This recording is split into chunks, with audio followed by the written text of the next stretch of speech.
நீங்க தான் என்னோட கஸ்டமர். என்ன வேணும்னு நீங்க தான் சொல்லணும். இப்போ எனக்கு ஆப்பிள் ஜூஸ் வேணும். அத்தி ஜூஸ் போட்டு கொண்டு வாங்க. இதுல எப்படி சார் பால்லாம் ஊத்தலாமா? பால்லாம் ஊத்தலாம். அதெல்லாம் வேண்டாம். நான் உள்ள போய் உட்காந்து பார்க்கணும். என்னது? பார்க்க மாட்டேன். சத்தியம். ஆமா. என்ன நினைச்சுக்கிறீங்க நீ? என்னை பார்த்தா நான் மெண்டல் பே மாதிரி தெரியுதா உனக்கு? உள்ள காலியா இருக்கு. ஃப்ரூட்ஸ் எதுவும் வாங்கி வைக்கலையா? தப்பு. சபா இப்பவே கண்ணை கட்டுது.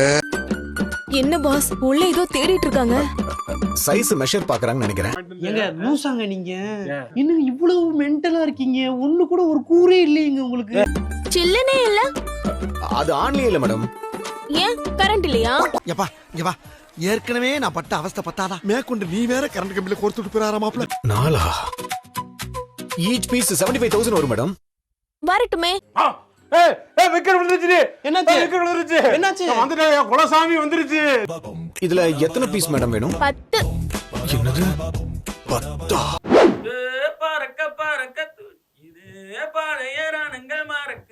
பாஸ் அவங்கள காணோம் பாஸ். வேற ஏதாவது ப்ராடக்ட் பாத்துக்கிட்டு இருக்க போறாங்க.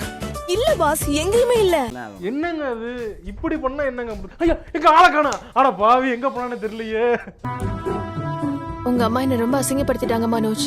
நான் யார்கிட்ட சொல்லி அடறது? மரியாதை நாளைக்கு. இப்ப மட்டும் இவரு பெரிய மரியாதை இருக்கும்ல. ஊருக்குள்ள போற வரையில சார் வணக்கம் சார்ட்டு தான் போவாங்க. உங்க அம்மா எல்லார் முன்னாடியே என்ன அவமானப்படுத்தினது தான் எனக்கு ஞாபகத்துக்கு வருது. முடியாது சார். எதுவுமே பண்ண முடியாது.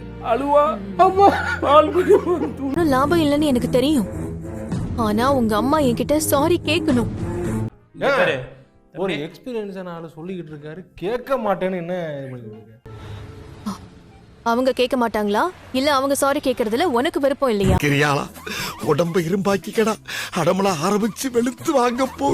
ஏன் ரோகிணி இப்படி எல்லாம் பேசுற? வேற எப்படி பேசணும்?